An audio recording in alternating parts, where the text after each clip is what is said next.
Tomà. Thank you, Julia, and good evening, everyone. It's a real pleasure to be here. Yeah, it's a real sort of privilege to be able to be part of this series of talks and engage with Julia and her colleagues' project. And it's also an extreme challenge because as an architect, I think speaking in the space of social sciences and more complex theoretical studies, one feels sort of lacks sometimes the language to speak to it. And the title of today's talk, which focuses on language, I suppose brings into the question, why talk about language? And why should an architect engage with language in the first place? And what is the language of architecture, if there is one such thing? The second part, obviously, of the question, to which the talk does not really give answers. I'm sort of telling sort of you already that I like to ask questions but not necessarily provide the answers to them, is what is a contemporary architecture in Sub-Saharan Africa, and why would one think of it as a holistic sort of, or homogeneous, or whatever sort of container of things. And so, but the one thing that I want to try and take on, and the temporal sort of dimension 1960-2020 is actually slightly to be expanded, and I'll try to do that in a second, is to recognize that there is a Western canon to which sort of architectural education has followed for a long period of time, that also was, in a sense, the result of a way of looking at the world that this defines sort of one monolithical sort of lens. And that putting that canon into question and reassessing historiography of modernism as a cultural project, as an architectural academic, is something that is necessary. And this has been done by many people, and I'm definitely not the first, and others have done it probably even in better ways than myself. But what I try to do in this particular communication is that trying to offer a less linear sort of set of events that help rethink sort of the relationship between the modernist Western-based dialogue and its impact in certain parts of Sub-Saharan Africa across the last century, so to speak.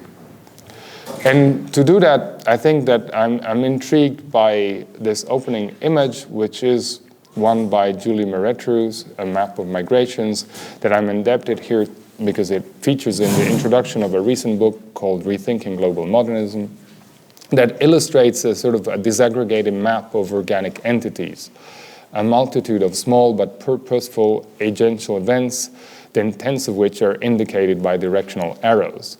And one assumes that each of these events, each a marker of a migrational journey, has a distinct identity, and almost all of them intersect with at least another.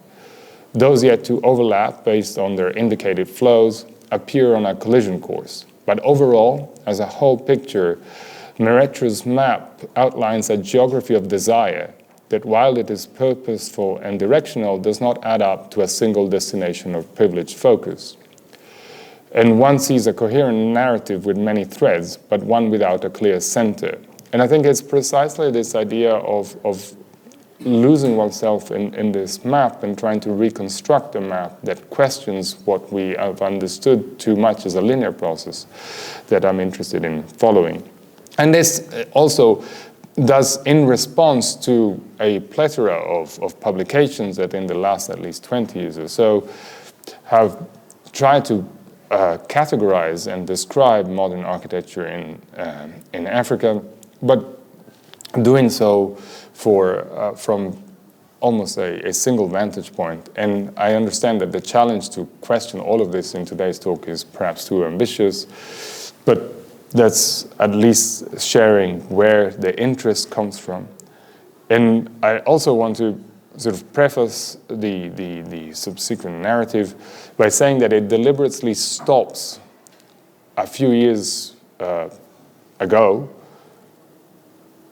because I'm aware that, for instance, Leslie Slocco's work that culminated in last year's Biennale, the Laboratory of the Future, took on part of this ambitious project and does so in a much more sort of future-looking way, as denounced by the title, Laboratory of the Future. But my interest in piecing these elements together is almost from an historical sort of perspective, in trying to understand what has happened until almost now, sort of setting the stage for what has happened in Venice and beyond. I do want to preface also my own positionality, and why would a Italian professor of architectural technology at the Politecnico di Torino now be the person to do such a job, because over the last 15 years, and I've only just recently moved back to Europe, I spent some time in first Rwanda and then South Africa working in architectural education, and trying to engage with the project of what does it mean to imagine architectural education in a couple of sub-Saharan countries in public institutions of learning, which I think has given me and coupled with that, I've had the opportunity to practice in some of these settings, which doesn't come without complications, but at least has allowed me to spend that time in reflecting and looking at some of the images that then I will share later on. So, but if one starts in sort of a chronological order, even though that's not necessarily the only way to look at it, modern architecture as a trope, and some of the masters of modern architecture, such as Mies van der Rohe and Le Corbusier, were born respectively in 1886 and 1887. But it was only a couple of months earlier, in February 1885, that in Berlin, after a few months of deliberations, a long conference organized by Otto Bismarck, where representatives from 13 European countries and the United States and the Ottoman Empire had gathered in one room in the Chancellery, resulted in sort of a division of the African continent in 8 great areas of colonial influence. I mean, I'm speaking to in the School of Oriental and African Studies. I suppose you know the history behind the event. But I think what's interesting is also the imagery, like this large map, of 5-meter high map that is hanging from a wall that stays in this room, that almost sort of gives way to then the division of geographical and linguistic and direct colonial influence. So I'm looking at it specifically in the temporal coincidence, 1885 and 1886. Mies is born in that year, in the same place. And what is then sort of the parallel trajectory of the initial nefarious effects of the colonial project through, say, the destruction of Benin City, the stealing of the bronzes, the idea of putting into place a sort of a project of colonial infrastructure of extraction that really overlaps with a number of flows that had belonged to the continent before the arrival of the Western powers. 1899, Conrad publishes Heart of Darkness, and 3 years later, in 1902, Adolf Loos, an influential Austrian architect, starts the publication of Das Andere. And obviously the idea of the other, the idea of the primitive, the idea of the savage, the idea that at the end of the 19th century emerges that of the primitive, that is something that is not what is in Europe, but that is found in the colonial empire, is explicit. And architecture sort of embeds that, because at the same time that the colonial project of infrastructure, right, say the railroads that move upwards and onwards from Cape Town, that are on the one hand exotic trips, but really places of extraction and robbery, like mines, harbors, railroads, infrastructure, creates urban environments as cities which are company towns rather than being real cities, where there is a clear separation between what is the European quarter and what is the indigenous neighborhoods. So the clarity of the diagram of the settlement, and this is Nairobi, but the same happens Nairobi 1903, the same happens in Lusaka, right?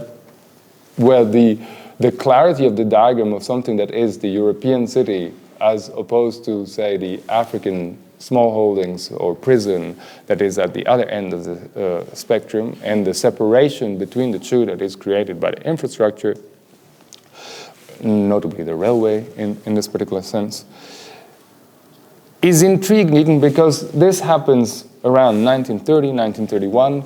In Paris or Brussels, there is a huge conference on urbanism in the colonies, whilst at the same time in New York, at the Museum of Modern Art, Western architects are celebrating the international style, which is made of white architecture and offering hopes for a new future. So there is a sort of a temporal coincidence of, on the one hand, the idea of the healthy city, the garden city, of progress being developed, and on the other hand, in the dark, in some faraway places, a division between the two. And this takes sort of like some monstrous proportions where in maps such as the one on the right, as a schema of a village, of a scheme of a city in Congo, the Belgian author of it imagines a neutral zone in between the European city and the indigenous city, which is determined where the width is determined by the distance, which is supposedly a mosquito cannot fly, and hence is a hygienic buffer. So I suppose that the sort of the caricatural nature of this, that then is the blueprint of the entire segregational project that takes form in South Africa, is really at the basis of what does it mean to discuss of language and of forms of the architecture, when the idea of the form of the city is on the one hand the replica of something that could have happened in medieval Europe, and on the other, a modernist grid, which is, though, an abstract framework. And so the overplay or the interplay between the theme park interest and curiosity for what is happening in the colonies, as exemplified, say, by the Paris exhibition, colonial exhibition of 1931. Again, we're in the same years as MoMA. Is quite critical. The movement of ideas and the movement sort of of opportunities for moving across and in between is, though, something that is granted only to Western architects that start traveling, particularly around then the advent of the Second World War and the possibility to look for other places of work in the South.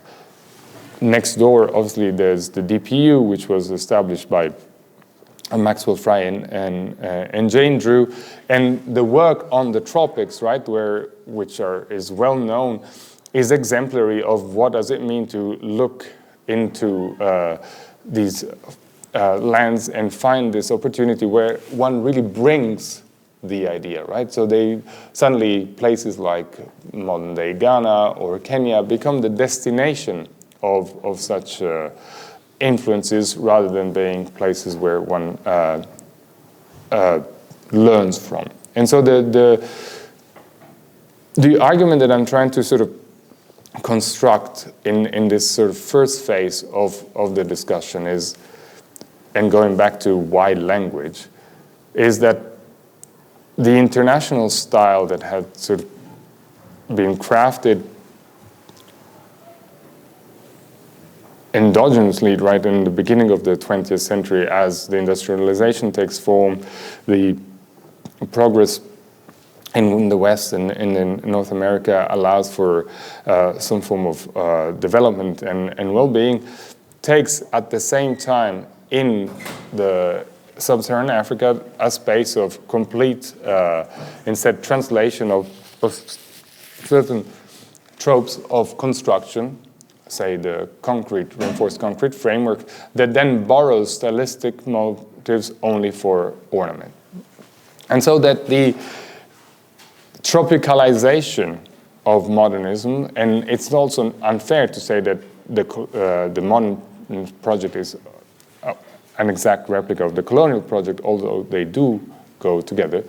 But the tropicalization of architecture and the way to find responses to the climate is still has to be read in the context in which the adaptation to local buildings techniques or the availability of certain materials, the limited availability, of, for instance, of certain skills, then produces a fairly limited palette of architectural responses.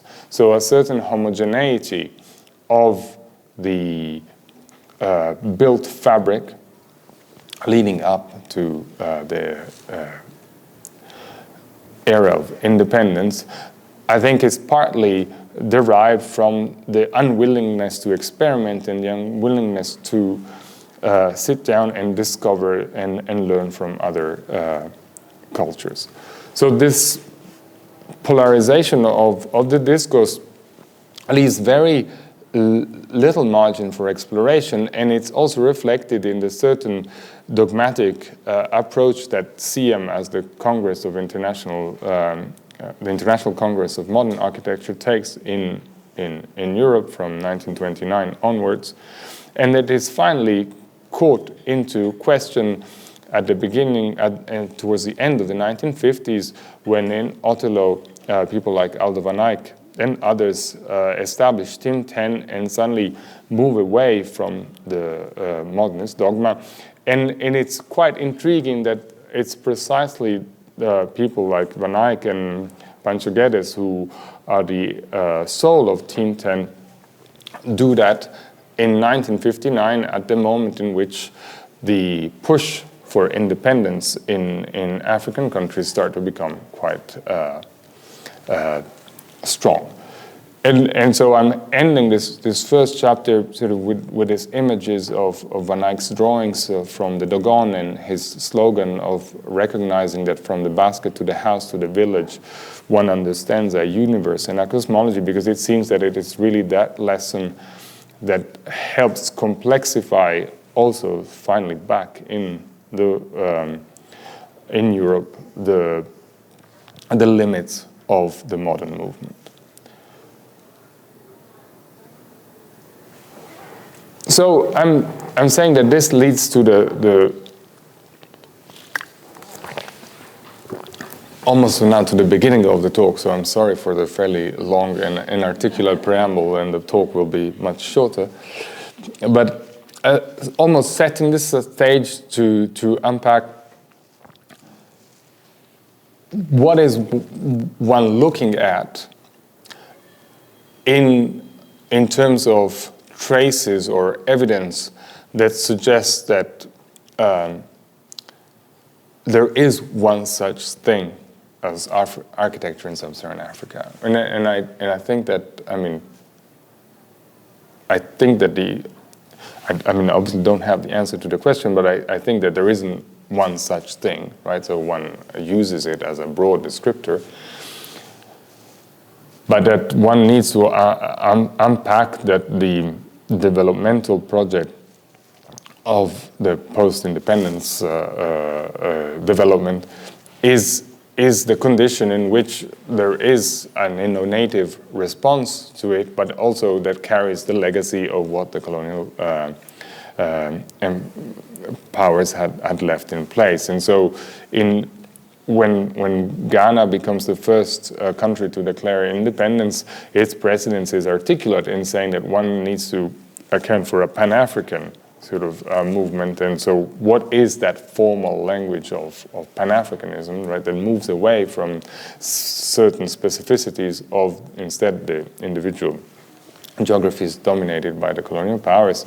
And this is, I think, well captured also in some of the vocabulary of the first schools of architecture that start popping up in the continent around that same time. I mean, let alone the ones in South Africa that were established earlier. It's only in the early 60s that some schools start growing in Nairobi. And so the question is, what is that curriculum? What does it look like? What does one teach? What does understand the position and profession of architecture to determine? And who are then the voices in the local panorama that are being able to experiment? Obviously now Demas Nwoko is finally enjoying the renown that his work deserves, but it's taken a very long period of time for this work to become more visible and more known and understood. But also, I think that it's important to point out that it's not simply the way the work is, but also the practice that is necessary. And if you've seen in the latest issue of Architectural Review, dedicated to repair, there's a whole profile on the attention and care that is necessary in his cultural center to maintain and allow the structure to grow, which I think is really an indicative of an other way of doing. But in the mainstream and again in the construction of the taste, it is the dimension of aid projects and that creates a whole new economy. And so the superstructure of the creation of dependency, right, that moves from a direct colonial control to one that instead is set up by this indirect sort of aid economy, determines a push to a superstructure made of schools, healthcare centers, institution regulations and norms that really borrow from the colonial book, but that are on paper notionally independent. And so that in the name of exchange of knowledge and techniques, and there's roads towards development, one sees a proliferation of multiple buildings that are repeated and also that help to, quote unquote, build capacity, reducing the stylistic sort of experimentation as a minimum common denominator, because suddenly one needs thousands of schools, thousands of healthcare, thousands of communal facilities. The division, though, of the world in two main blocks, and again, I take that history is known, allows for this intriguing phenomena of the non-alignment. And so what is the role of the non-alignment of the countries politically in terms of its physical manifestation? And in order to explain that, and I think that forms sort of the core of part of the talk and a wider research, has been to look at one agent within the non-aligned approach, which has been the role that the Aga Khan Award for Architecture has played in recognizing certain projects in the continent as the paradigm of the indigenous architecture. So for those of you who don't know, in 1977,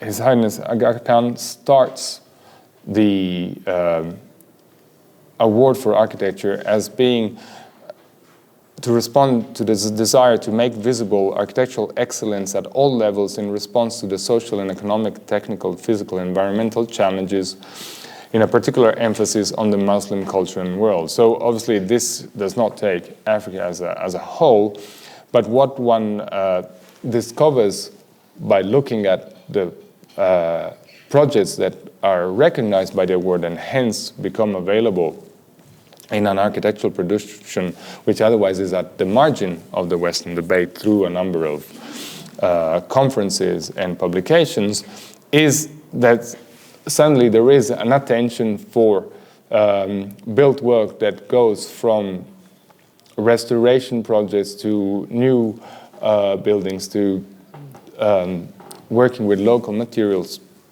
And particularly in the first three cycles, so we're talking between 1977 and 1986, the production focuses, or sort of the gaze focuses at work that has been produced immediately after independence.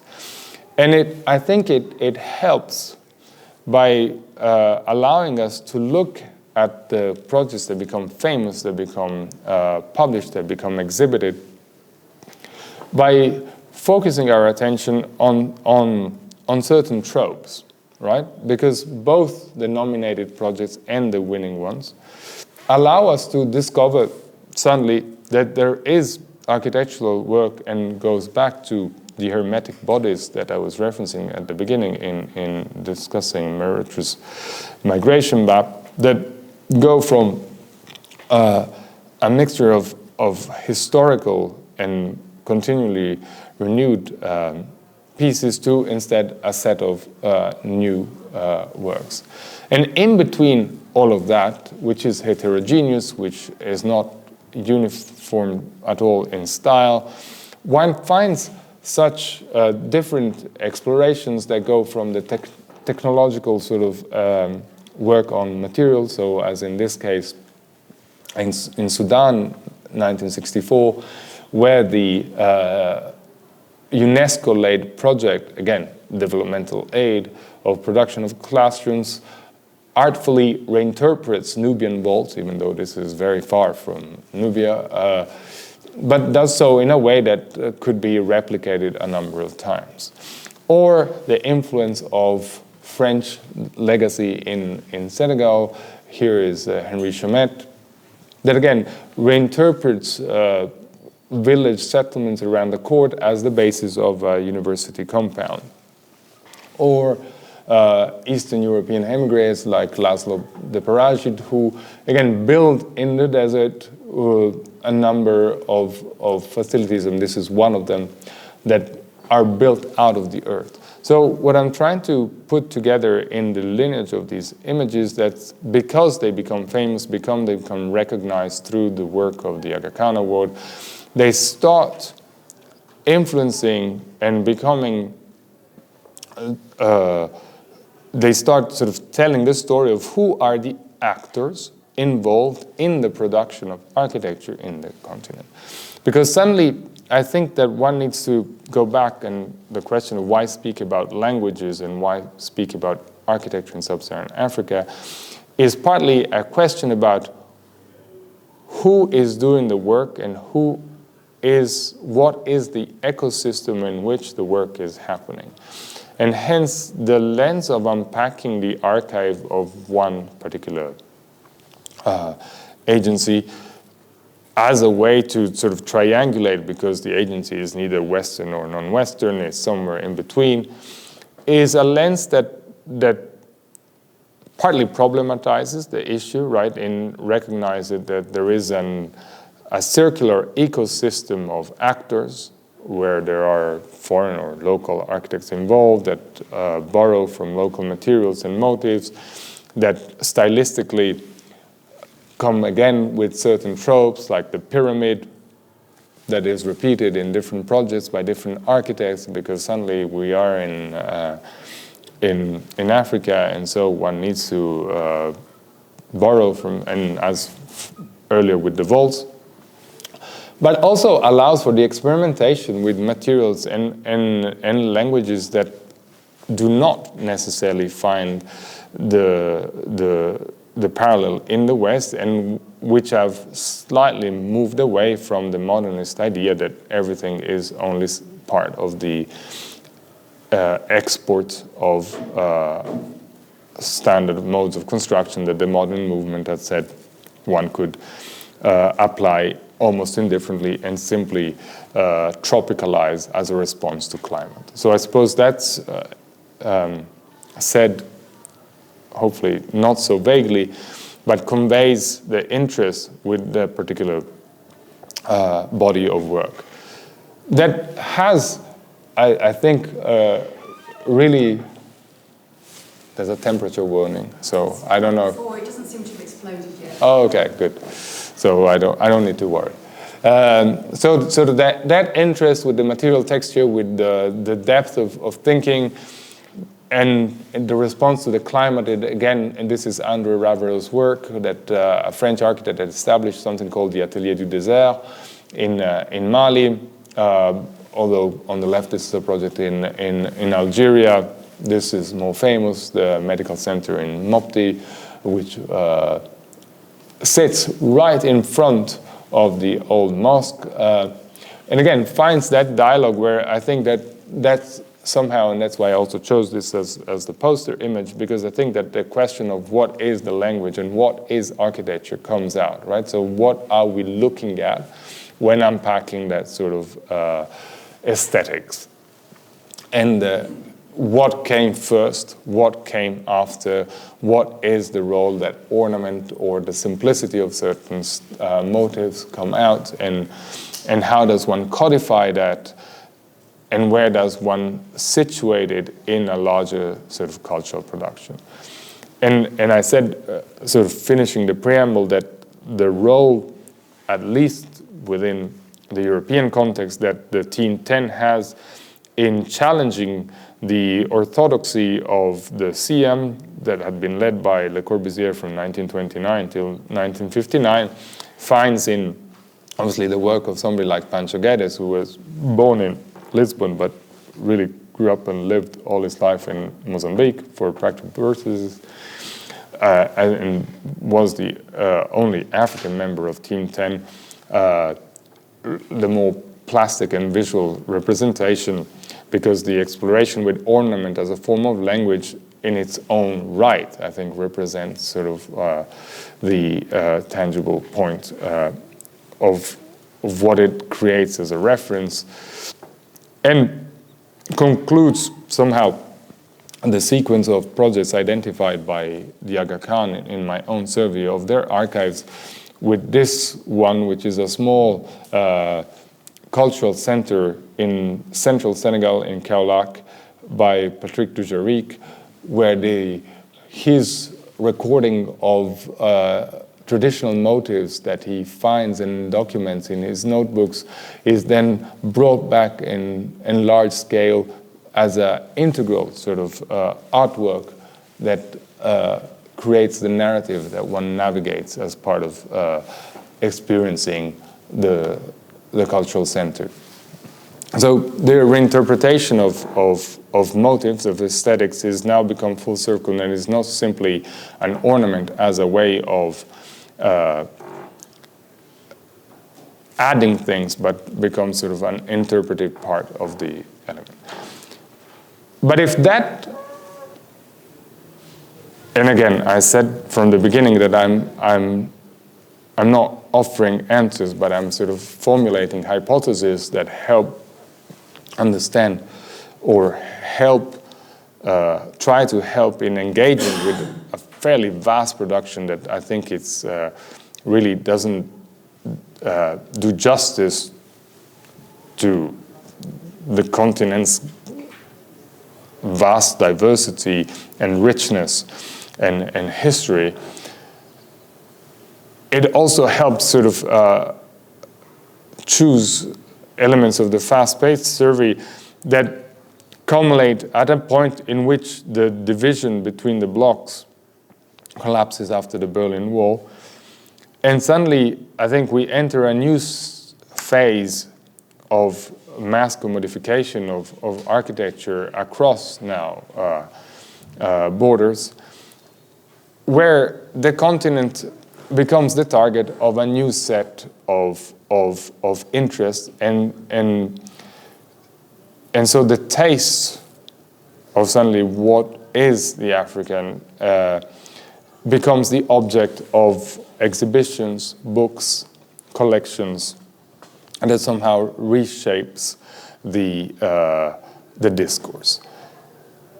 And I think that I'm trying to do that as sort of like a shift, right, between the first bulk of work that is almost underground, that it's difficult to find, that it's not ultimately extensively published, and that only features in some publications, to instead the access to a wider sort of audience that is enabled in this century, more or less. But that takes a few angles that are almost repeated. On the one hand, there is the social sort of discourse.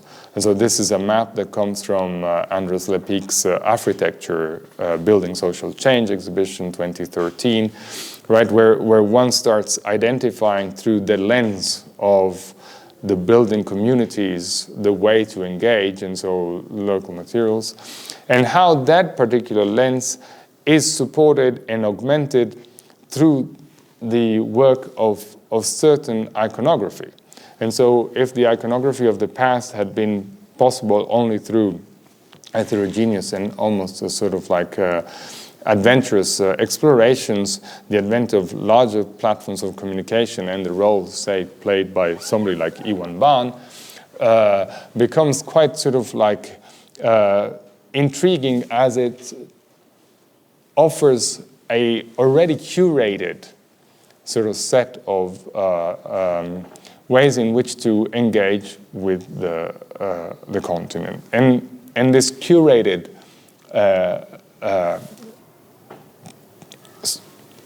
sometimes superficial, I suppose,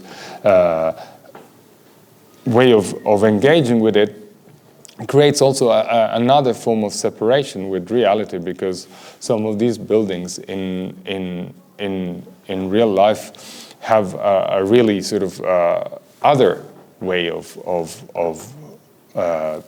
resisting to the environment, or sort of another durée that in some cases, and this particular one is well known, leads them to collapse, right? But so the idea that somehow this has become a token and one needs to celebrate the roof under which one meets is, yes, a strong cultural sort of a driver of shelter.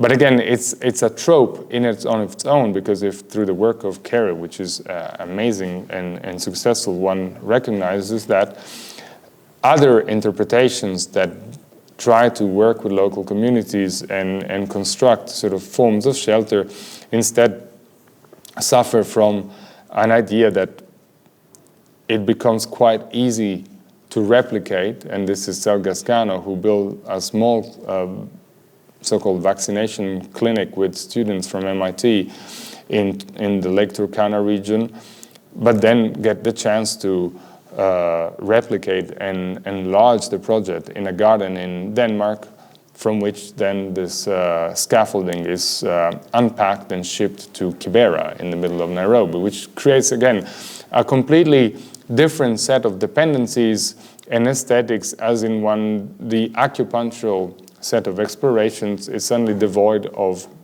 the context in ways which are slightly even more problematic than it was in the pre-independence era. Which kind of, though, at the same time opens the question, with the new millennium, are we entered in a different phase of aesthetics, or in a different phase of language, right, that is used? And is it the language that responds to the emergency that suddenly starts keeping, or is the construction of the roof, of the stable roof, of something of the infrastructure that responds to health problems, such as the works, for instance, of mass design, or of community buildings, such as the one that Toshiko Mori does in Senegal, really could be borrowed and learned from in different ways. And particularly since some of it seems to pay homage to local traditions, reinterpreting them through,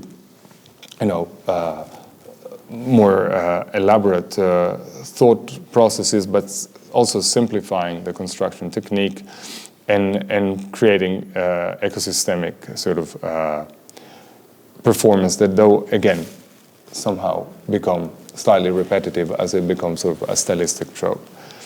So in trying to wrap this up, and I apologize if it's been slightly chaotic, but what has now become part of an international circuit, right, and some of these names are recurrent. What is the project in the making? And I suppose that's why I said at the beginning that I'm interested in to try and unpack where is this leading to, and also to say what is the future, right? What is the trajectory that this seems to lead through, and what is the unknown? And before getting obviously onto the laboratory of the future that Leslie curated, but what is the potential to learn from this dense and packed history that we're constantly uncovering in terms of the practice and profession and discipline of architecture? And why, for instance, the notion of modernism is so still rigid when one looks at it through the architectural eye, but it has become so instead open in other disciplines, such as art. And so the inevitable response to the challenge of the demographic growth and urban growth leads us almost to think that we can't simply respond by looking at new cities, even though this is what appears to be happening, which seem to borrow new ground. But we also have to accept the trap of falling into what Sami Balogi and Philippe Debouc have called the hole, right?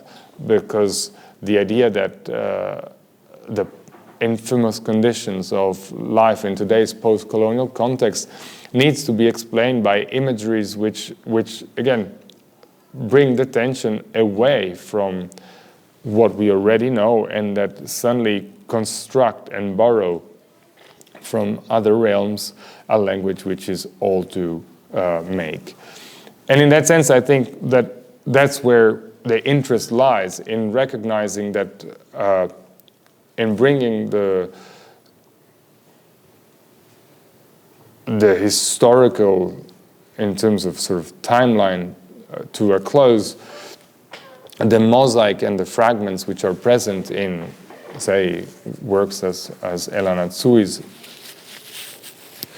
or Sami Balogi's are a deliberate mix of techniques, of disciplines that criticize the unjust legacy of colonial empires with postcards, with snapshots of a future in becoming that we slowly have to adapt to in terms of where the ways in which we practice architecture. And so perhaps that the idea of architecture as the practice that simply makes buildings, or the profession that is constructed to teach people to have a professional responsibility to create buildings, is inadequate on its own, but that needs to measure itself with the knowledge of the different attempts, and some of them quite unsuccessful, at building on the continent, but also unleashing the potential that's saying that one doesn't need to reinvent the wheel all the time. And I think that this question of not reinventing the wheel constantly becomes of particular urgency going forward at a moment of crisis, a moment of planetary crisis, where the planet is burning, where the conflicts are rising, and the resources are dwindling. So suddenly the practice, as made of different fragments, as made of trying to engage with the environment in its biological, in its for all the species is critical. And so I suppose that the last few slides try to really line up the sequence of different imageries that I've singled out over this the last 40 minutes or so, by suggesting that, yes, the counterbalance of history and climate, such as in Marion Camara's work, their interpretation of construction techniques, of modes of representation, as in Maximo Tanza's installations, or the fragments that you've seen in London with Counterspace and Sumaya Valley's work, really sort of, I think, bring in their essence sort of the potential of these languages, and end in this particular project, which is the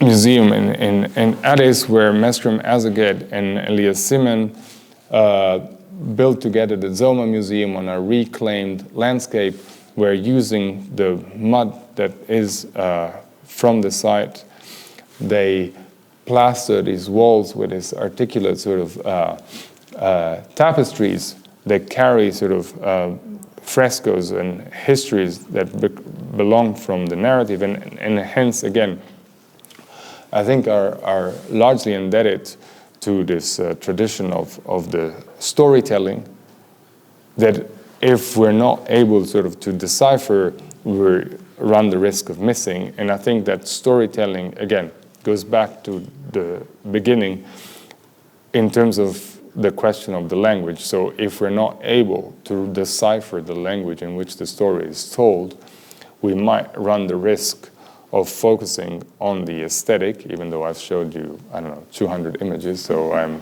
obviously guilty of that problem. But as a form of recognizing the potential of collective healing in the Anthropocene that is necessary through this sequence of challenging the practice of architecture. So I'm going to stop there. I hope it made some form of sense. Thank you.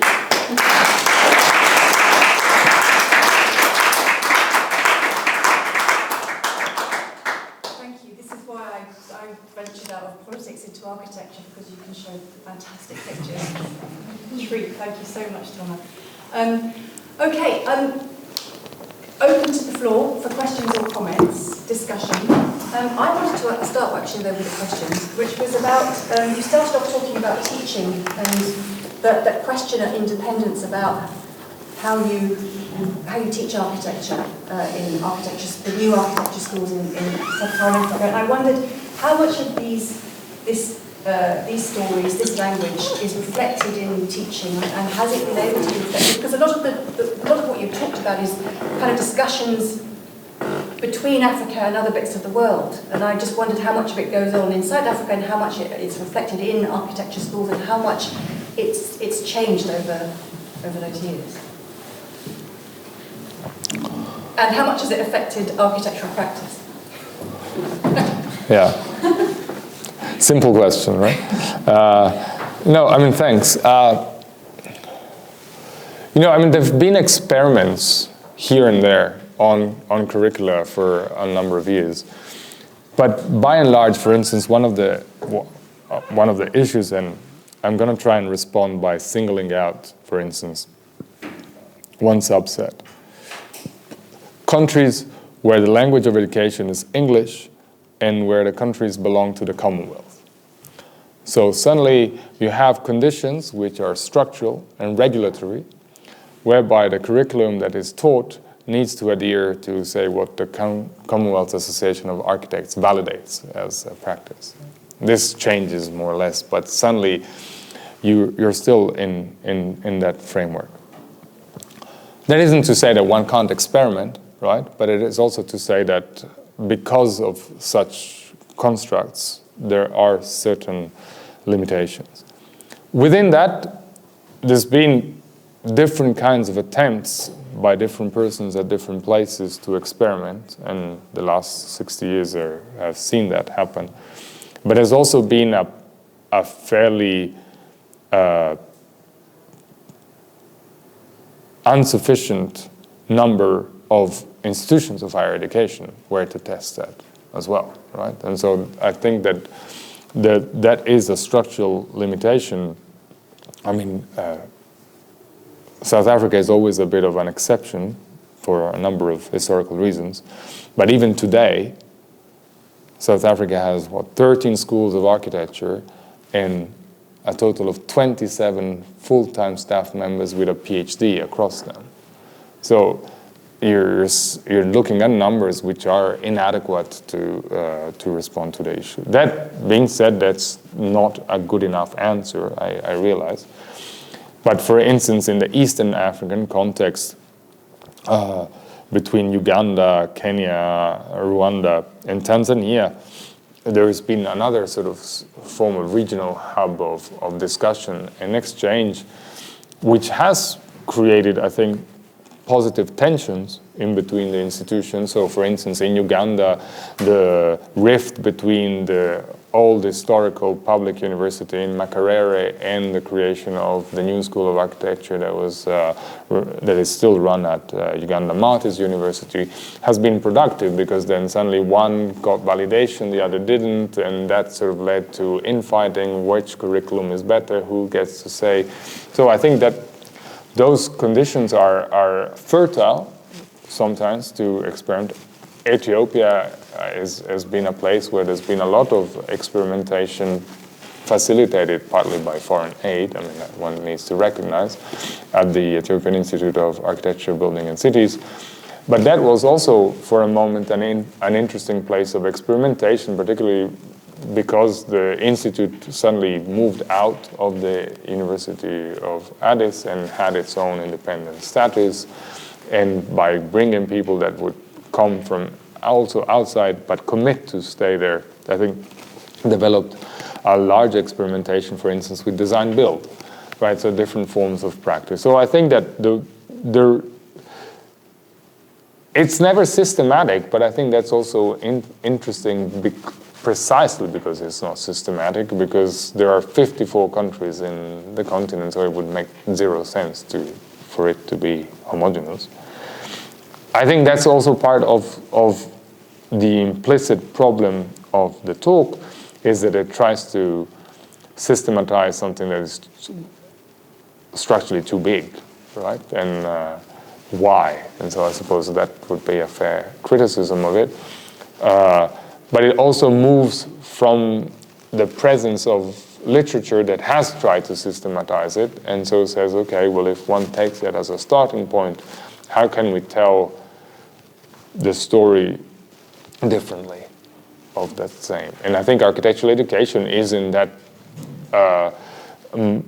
part of the discourse, but it's also still fairly marginal, right? Because its numbers are relatively small. That's a structural condition. Any questions?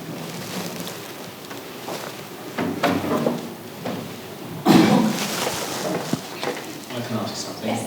I think you framed the talk as being about language. And there is this slightly uneasy place between the question of aesthetics and the idea of translation.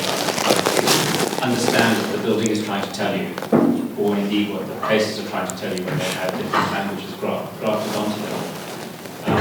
But I just happened to be reading recently, in relation to some work that I'm doing with colleagues, that very lively essay by Achille Mbembe about Afropolitanism, and he uses this phrase that he draws from especially Afropolitan tendencies in literature, of the kind of whirlwind, of the spiral tendencies of languages, because you can't tell a single story in this context. And I think understanding what those dynamics are, partly related to this question of education, is quite interesting. In fact, Raphael used to mention to me, and I taught at the University of Cape Town back at the end of the 90s together. And we had some incredible students at that time who were really testing, students of every colour together, trying to test these edges, very interested in ideas of new aesthetics and really into it. And looking, and some of them, one of the students from that time I'm now working with is someone called Mokena Makeka, who happens to be president of the South African Institute of Architects, but now working in Cooper Union in New York. And him and for some of his friends, they want to embrace this new idea of a language that is very futuristic.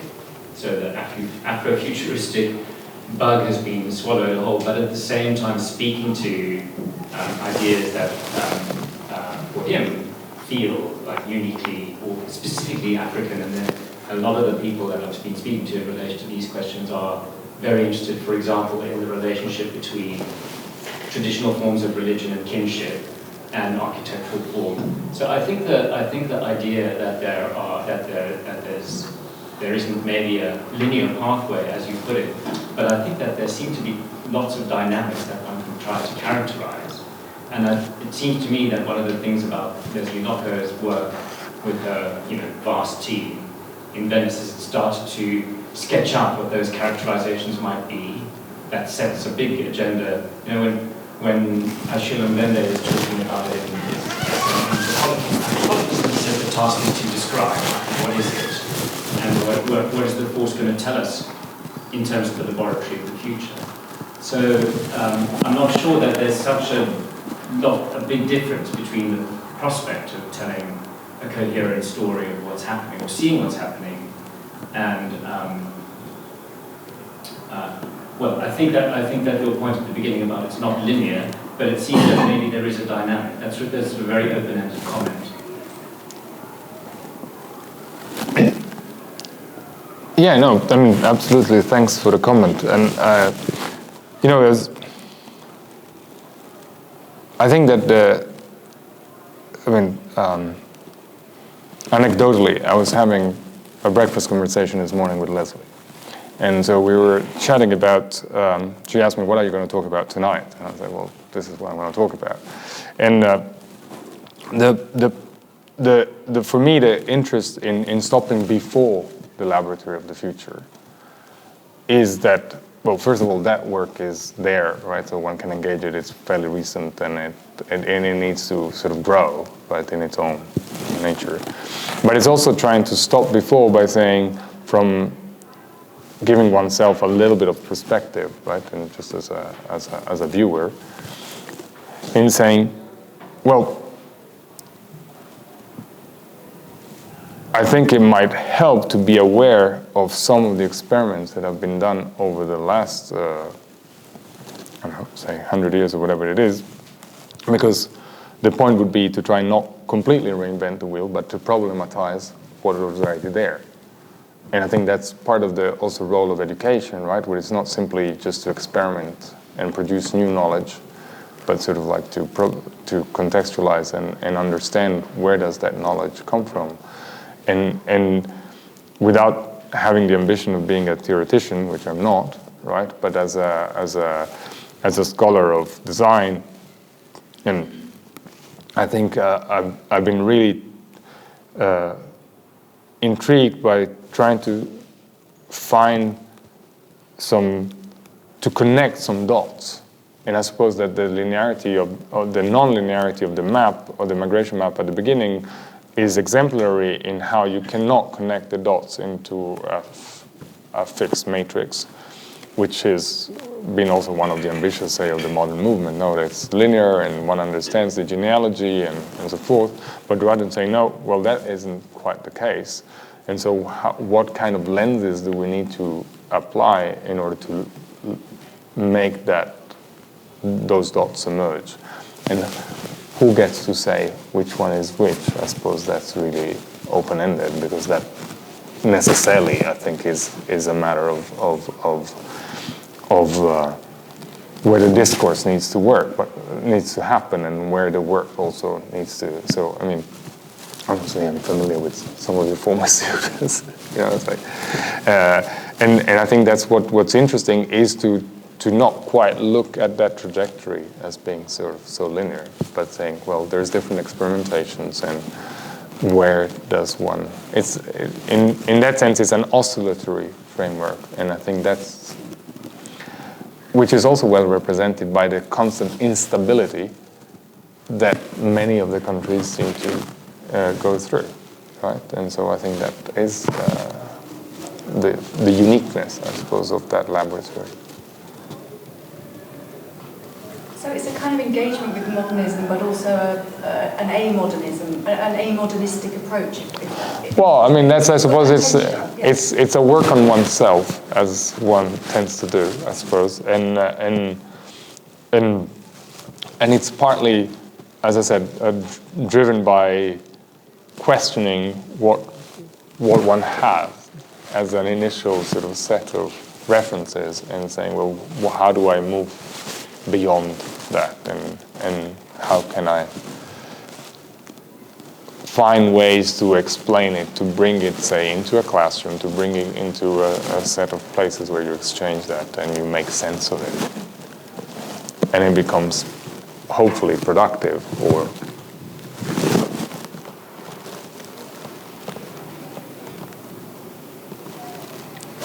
Jennifer? Hi.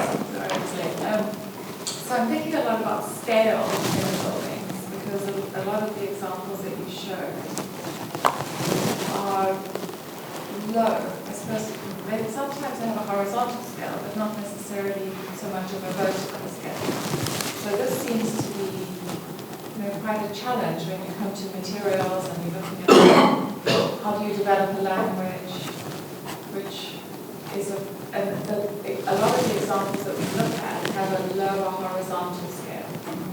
And in your ones as well that you showed, and sorry, I didn't see the whole talk, and I just wondered about that, because if we're looking at more horizontal buildings, and is that something that the examples that we celebrate, or is that just things to do with developing the language, which is a different way of thinking about how we build on that?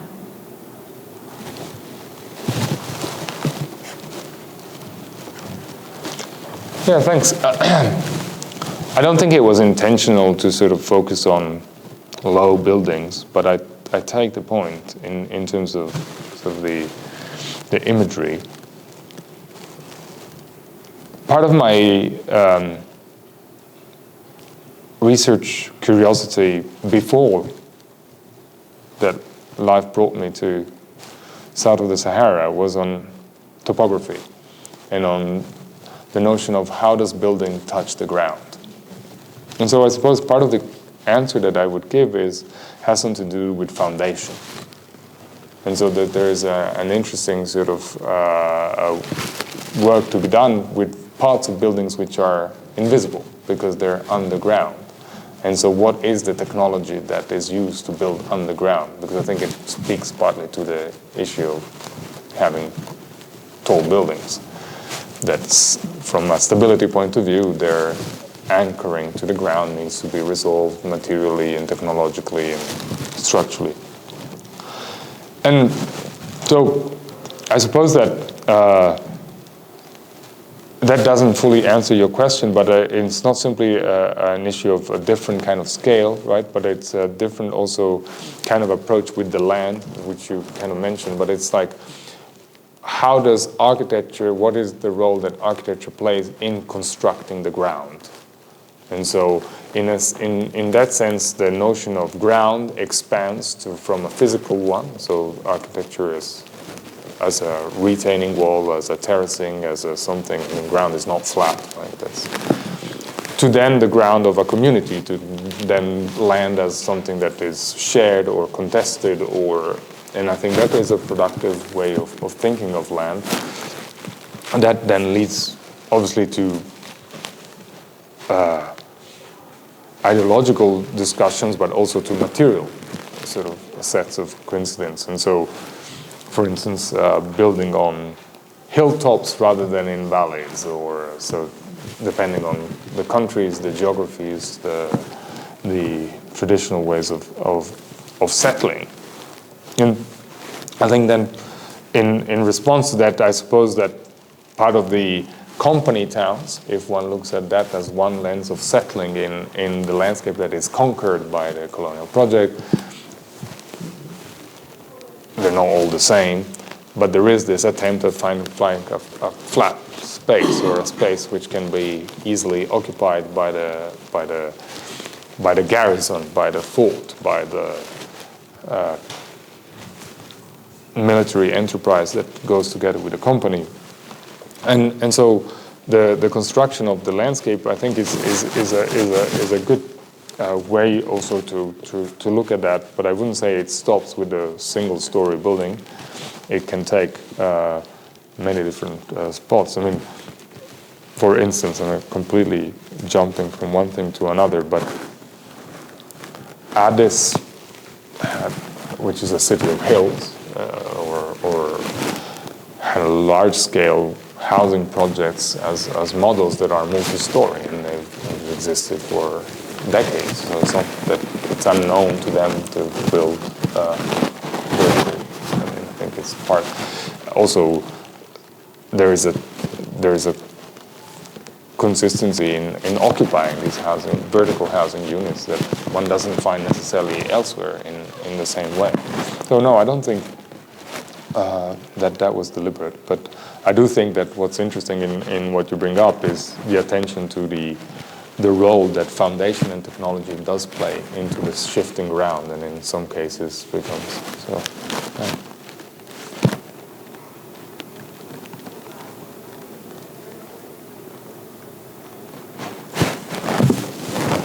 Hello. Hi. This is just a reflection. I'm not quite sure what I'm saying, but I wonder whether this is not a case of a set of reference being the same. Basically, when we talk about finding a language, basically we are comparing something to something, and that's something, that paradigm hasn't changed since pre-colonial times. So, of course, we're not going to find, I don't think we're going to find a new language, because we are still in the same sort of place. I mean, that thing you said about Anglophone countries, still being, I mean, that whole Commonwealth thing basically says it all. There's no way you can sort of get out of it and start a new language or free yourself from that sort of set of reference that is there. So maybe the journey that African architecture and architects have to do is first free yourself from that, and that can take a long time, because you have to reinvent pretty much how you speak, how you speak in terms of building whatever. But it's a very, very long sort of conscious sort of work you have to do to sort of free yourself first. I'm not saying reinvent the wheel, because you said, you can't reinvent the wheel, there's no point of reinventing the wheel. But if we stay in the same paradigm, yeah, it's always going to be the same thing. And that's why we keep saying that, okay, this is a trope. Because, it's a trope because we hang on to that. So yeah, I said, I don't know what I'm saying, but I just want to sort of throw it out there, because that's what's being sort of moving in my head throughout the whole talk. Do you both want to contribute to the discussion? Yeah. So should we go on? Do you mind, Tomà? No, please, go for it. Okay. I mean, I forget which writer said it. Could have been Zaid or whatever, but they're speaking of colonialism and saying you can't unscramble an egg, so you can't undo it. So it is always going to be a part of the lexicon of the language, right? I don't think you can take it out, is well. Like all language, Afrikaans is a good one to think of. It's influenced by, Arabic, Dutch, even some of the local languages in South Africa. So, in creating something new, what was there will always be there.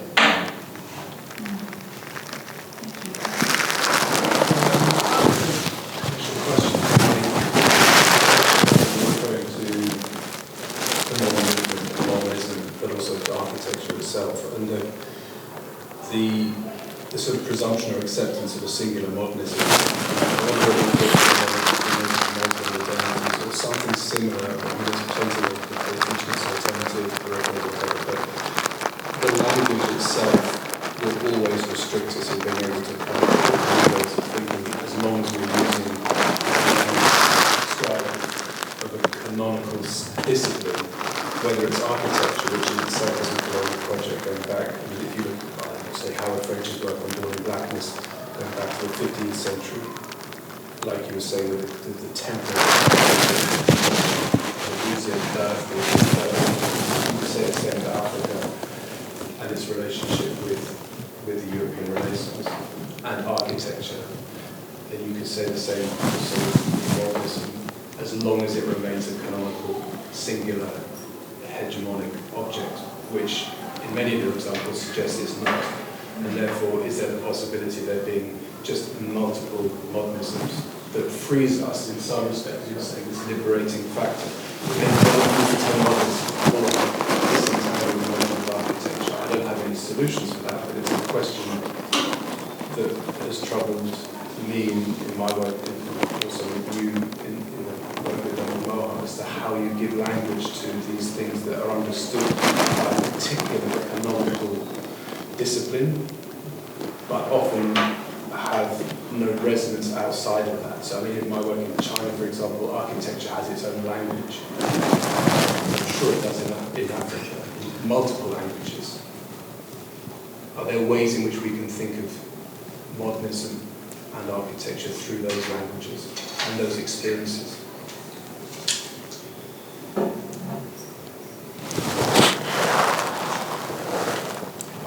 Yeah, I mean, thanks to the three comments. I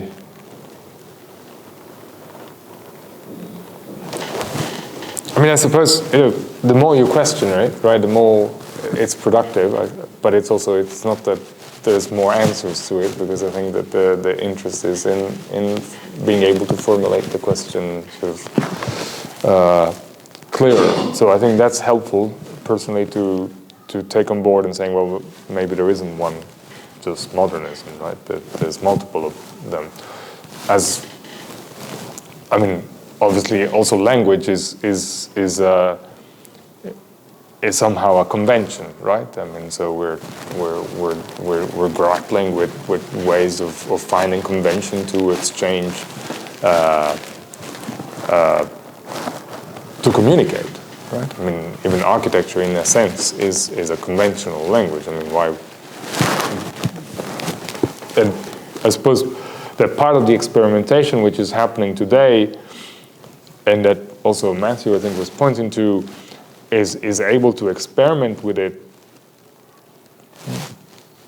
also because it's not aiming at building necessarily. Right, and so its output is not necessarily the code through which that things results in a built form, but it's more a reflection of capturing it in something that can communicate spatial depth and meaning and interest, but maybe it's not simply a building, which I think is and that's what also the last part trying to say. It's like, how does one recognize the fertility of the crossover that sort of when starts moving from ornament in sort of in the space of storytelling, and how that sort of is not simply an artifact that is added onto it, but it's integral to the construction of the space. So I think, yeah, those are things that to me surface I suppose that part of what's still I find intriguing is that the more we open up archives, the more we try to find sort of information on projects which otherwise seemed either marginal or not that relevant or so forth. What are we trying to do, right, in the historiographic project to suggest that, there was actually some good being done, or that there was all a large-scale extraction project, or how does one recognize it? And I think saying that there is one language or one modernism obviously is inaccurate, and hence the reference to the plural, I suppose, is useful. I realize that I don't do justice to some of these questions, but I think I'm still intrigued in the construction of taste as a way to think through it, right? I mean, that at some point that there is a construction of a set of images that seemingly become associated, right, with, and point towards the viewer to saying, okay, well, this is there, or this actually belongs there. And so there is suddenly an aesthetic that by association constructs some form of homogeneity, even though that's not completely accurate, right? And so I think those are perhaps things that as the discourse become more varied, right, and more experiments are possible, and deliberately so, one starts engaging with that richness as not simply a response, but as a generative, productive space. I suppose that's also, part of my own curiosity, right, is in to say, I mean, how does one break those immediate associations? I wondered about bringing back to language the idea of dialects and communication and translation. One of the difficulties is if you do decide to speak in a local dialect, your own language maybe, it's going to be difficult for people to understand you. And I'm wondering, so that's some of the problems that in our case was that sort of the language just wasn't understood, and that it's difficult, and it's going to it takes a long time for people to be prepared to take the effort to learn the language, but then you're sort of caught between this trap of just speaking to people that speak your language, or whether you sell out or you compromise in some way and try and speak in a language that other people can understand. You don't have to translate. There's a constant translation, and how much you have to translate or don't want to translate. Yeah, I mean, I think that, I suppose, though, going back, is the question about the construction of the problem, or is the question about looking at the multiple answers to the construction of the problem, right? And so I think that my interest in trying to circle it back has been, okay, one can start by looking at the answers that have been given and produced, which were answers that, I don't know, could have simply dealt with, well, I need to produce X amount of schools, how do I do that, how do I industrialize the process, and da-da-da. Or can I go slightly deeper in saying, well, can they help me understand what was the role that architecture played at that particular point? And so I think even in fast forwarding to the Biennale, I think that the interest is not so much the variety of outputs, but also sort of the input, right, that allowed those output to be generated from, right? And I think that is somehow the richness also that needs to be looked at, because I think that's not simply the output as such, right? But how can one frame it in a way, and what is it trying to answer as an ontological sort of problem, which I think that would be.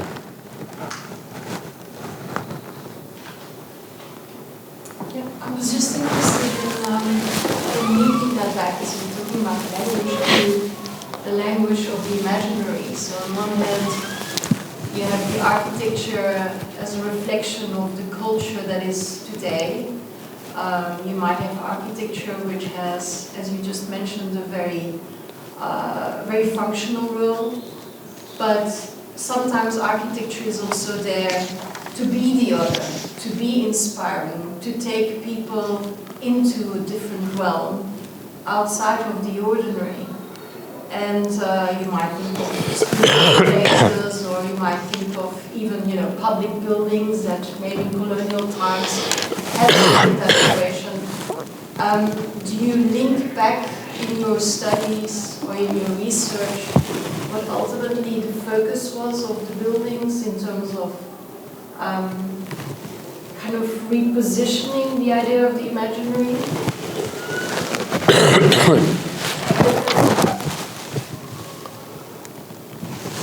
I'm sorry.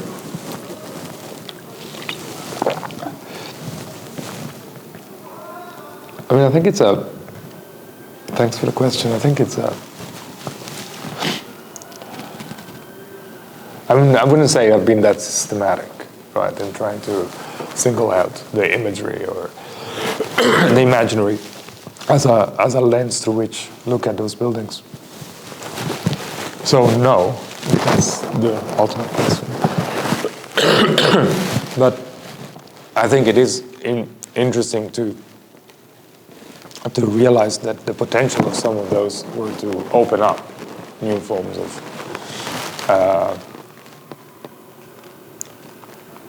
imagining futures, right? Or to a new dawn, or something else is happening and it's not the same old, and how does that emerge? Again, but that is not by any means like the product of a repetition, right? And so in some cases it might be one thing and another. So again, I think that with all of these criteria, I suppose that the short answer is that they are inadequate, right? Because you will find exceptions to them too often. And hence the singling out the elements that allow to compose the puzzle becomes a rhetorical exercise. I suppose that's what also I realize I've been playing with. And because I find it a way that is useful to structure thought, right? And I suppose that's really the way to share how does this come about, right? Because it's not, I wouldn't say it's universal or it's able to provide clear answers to a much larger issue. But for each one of them, it suggests, well, there might be different entry points, and the one that you just mentioned is a good one. But how can one read into images again? So what is the substrate that allows you to formulate that, to enter it, to engage with it? What cosmology does it reference to, or so forth? And yeah, those are all good points. And perhaps it's also problematizing the ultimate and says, well, one should simply stop looking at African architecture, quote unquote, as a whole, right? And just say, well, give up to this entire idea. As also looking at African cities, why would they be all the same? They're not. We know that. We see that. And simply engage with, okay, well, within this large scenario, I'm trying to unpack certain threads that have been, and I follow some of them. It could be the work on land, it could be the work on foundation, it could be certain technologies, certain materials, which is also what has been done in other sort of investigations. So yeah, I suppose that is a realization of the limits also of the ambitious project. Well, there have to be some. Yeah, of course. There are plenty. Okay. Any final so much, Tomà. That was so interesting and very rich. And we are going to put up the recording of the talk, but also I think the images. I think we're going to get a copy of the pictures, because I think actually I certainly would like to spend a bit longer with them.